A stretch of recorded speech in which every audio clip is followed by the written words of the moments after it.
반갑습니다. 8월 9일 월요일 큐티 스케치 시간입니다. 오늘 본문은 사사기 3장 12절로 31절까지의 말씀입니다. 오늘 본문은 이렇게 시작합니다. 이스라엘 자손이 또 여호와의 목전에 악을 행하니라. 이스라엘 자손이 여호와의 목전에 악을 행함으로 여호와께서 모압 왕 에글론을 강성하게 하사 그들을 대적하게 하심에 에글론이 암몬과 아말렉 자손들을 모아 가지고 와서 이스라엘을 쳐서 종려나무 성읍을 점령한지라. 오늘 본문은 두 명의 사사 이야기를 소개하는 본문입니다. 한 명은 에훗, 한 명은 삼갈입니다. 에훗은 우리가 왼손잡이 사사로 알려진 사람이죠.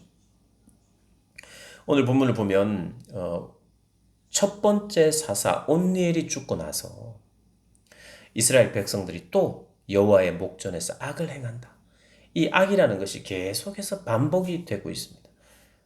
사사가 통치하고 다스리는 동안에는 그나마 여호와 목전에서 악을 행하는 것이 좀 적었던 것 같아요. 완전히 그렇게 떠나지 않았던 것 같아요. 그런데 사사가 죽고 나니까 아주 속히 치우쳐서 여호와 앞에서 악을 행합니다. 이 사사기에 나오는 이스라엘 백성들이 악을 행한다고 하는 대표적인 것이 뭐냐면 우리가 계속 소개되고 있고 나오는데 무슨 내용이냐면 바알과 아세라를 찾는 내용입니다. 바알과 아세라 그 신들을 섬김으로 말미암아 풍요로운 가나안 땅에서 풍요로운 농사를 통해서 열매를 얻을 수 있다. 그렇게 믿고 그렇게 우상들을 섬겼습니다. 여호와 하나님이 풍요를 주시는 분인데 가나안 땅에서는 바알과 아세라가 풍요를 준다고 믿었던 거예요.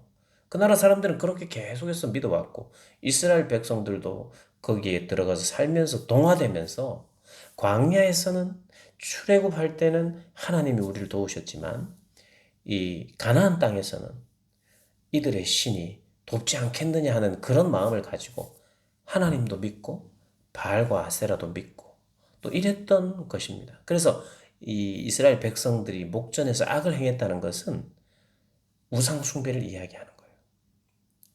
그렇게 했어요. 그러자 또 하나님께서 모압 왕을 통해서 이 이스라엘이 압제를 당합니다. 그래서 괴롭고 힘들죠. 그러자 이제 이스라엘 백성들이 여호와께 부르짖습니다. 여호와께 부르짖고 여호와를 찾으니까 하나님께서 구원자를 세우셨어요. 그 구원자의 이름이 바로 에훗입니다. 근데 왼손잡이라고 표현하고 있어요. 15절에. 근데 이제 원문을 보니까 왼손잡이 이 표현이 오른손에 장애가 있는 사람이라고 표현되어 있어요. 그러니까 우리가 지금 뭐 왼손으로 뭐 야구 선수든 축구 선수든 왼발 또 뭐 왼손잡이 선천적으로 왼손을 사용하는 사람이라는 뜻이 아니라 오른손에 장애가 있기 때문에 왼손을 쓸 수밖에 없는 사람. 그렇게 우리가 이해하면 됩니다. 그러니까 쉽게 말하면 오른손 장애가 있는 사람이에요. 그런데 이 사람을 하나님은 구원자로 세우십니다. 첫 번째 사사였던 온니엘은 이방 출신 사람이에요. 이방인이에요.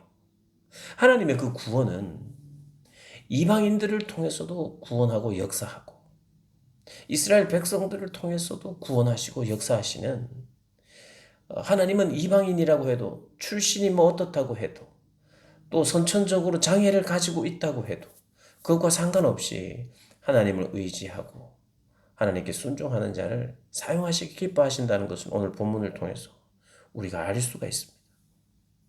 그 장애를 가지고 있는 이 사람이 한 번은 모압 왕 에글론에게 공물을 바치러 갑니다.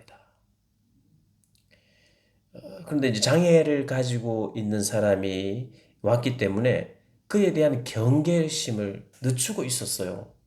왕도 그렇고 그 왕을 보좌하는 또 군사들, 신하들도 그랬어요. 그래서 이 에훗이 왕에게 이야기합니다. 왕이여, 내가 은밀한 일을 왕에게 아뢰려고 하는데 왕이 명령해서 이들을 좀 물려주십시오. 그러죠. 왕이 그래 좋다. 나에게 가까이 오라 그럽니다. 그래서 사람들을, 신하들을 다 물려버려요. 그래서 홀로 있습니다. 에훗과 왕만 남았어요. 왕이 서늘한 다락방에 홀로 앉아 있었어요. 그래서 에훗이 왕에게 가까이 가서 그가 준비했던 칼, 양날 칼입니다. 한 50cm 되는 양날 검을 가진 칼을 가지고 들어가서 찔러 죽이게 되죠. 하나님께서 에훗이라고 하는 사람, 장애가 있는 사람, 그래서 모든 사람들이 경계를 하지 않는 사람을 통해서 모압 왕을 죽이는 데 사용을 해요.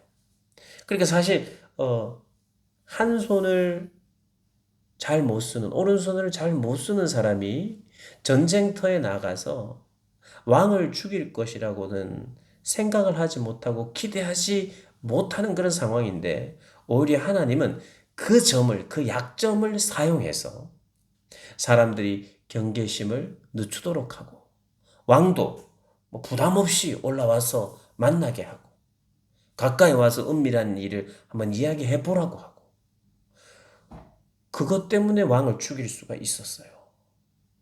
그냥 건장한 사람이 갔더라면 아마도 신하들이나 왕이나 경계를 했겠죠. 근데 오늘 그 왕을 표현하기를 어떻게 표현하냐면 매우 비둔한 자라고 이야기합니다. 모압 왕 에글론이 굉장히 비둔한 자라고 이야기해요. 이 비둔한 자는 좀 비대한 사람이란 뜻 아니겠어요? 탐욕스럽고 그리고 그렇게 민첩하지도 못한 왕이라는 거예요. 그에게 에훗이 결국 하나님의 명령을 받고, 오늘 본문에 보니까 은밀한 일을 왕에게 아뢰려고 합니다. 하나님의 명령을 받들어서 왔습니다. 이렇게 이야기하는데, 은밀한 일, 하나님의 명령이 뭡니까? 사실은 이스라엘의 구원을 이야기해 주러 온 거예요. 그리고 모압은 심판을 받는다는 것을 이야기해 주러 온 거예요. 즉 에글론 왕, 당신이 오늘 나의 칼에 죽게 된다는 걸 이야기해 주러 온 거예요. 하나님의 심판을 이야기해 주러 왔어요. 오늘 사실은 이 에훗 이야기는요, 한 15절가량 소개하고 있습니다. 그런데 삼갈 이야기는 딱 한 절만 이야기해요. 삼갈. 삼갈은 소모는 막대기로 블레셋 사람 600명을 죽였다. 그래서 이스라엘을 구원했다고 이야기합니다. 굉장히 평범한. 소모는 막대기. 이게 무슨 무기가 되겠어요? 오른손을 잘 못 쓰는 이 장애를 가진 사람이 얼마나 그 군사력에 보탬이 되고 위협적인 존재겠습니까? 그런데 하나님은 오늘 두 번째 사사와 세 번째 사사를 통해서 이스라엘에게 그리고 저희들에게 말씀하고 싶은 게 있어요. 하나님은 사람을 쓰시는데 그 사람이 혹시 장애를 가졌든지 장애를 가지지 않았든지 특별하든지 평범하든지 하나님의 구원 또 하나님의 심판에 대해서 알고 깨닫고 확신하고 그 말씀에 순종하기를 원하는 사람들을 하나님은 얼마든지 들어 쓰실 수 있다는 거예요. 장애가 있어도 매우 평범해도. 누가 보기에는 여러분 다윗도 그랬지 않습니까? 다윗도 블레셋 사람 특별히 골리앗이 다윗이 들고 나온 물맷돌을 보고 비웃었어요. 네가 나를 개로 보느냐? 위협적이지 않는 것 같은 거. 전혀 왕을 죽일 수 있을 거라고 생각하지 못하고 기대하지 못했던 그런 사람들이라 할지라도 오히려 하나님이 그 약점을 통해서 일하시고 하나님이 또 능력을 주시면 이 사사기에서는요 철저하게 하나님이 일하신다는 것을 보여주고 계세요. 사람들의 어떠함이 중요한 것이 아니라 사람에게는 순종이 필요하고 믿음이 필요한 거고 그 사람의 형편이 어떠하든지 간에 하나님이 쓰시기로 마음먹으시면 쓰실 수 있다는 걸 우리에게 보여줘요. 그래서 우리가 하나님 앞에 쓰임받기를 참 사모해야 돼요. 하나님께 쓰임받는 인생보다 더 복된 인생이 어디 있겠어요. 그런데 하나님께 쓰임은 받고 싶은데 나에게는 약점이 있어요. 나에게는 장애가 있어요. 나는 너무 평범해요.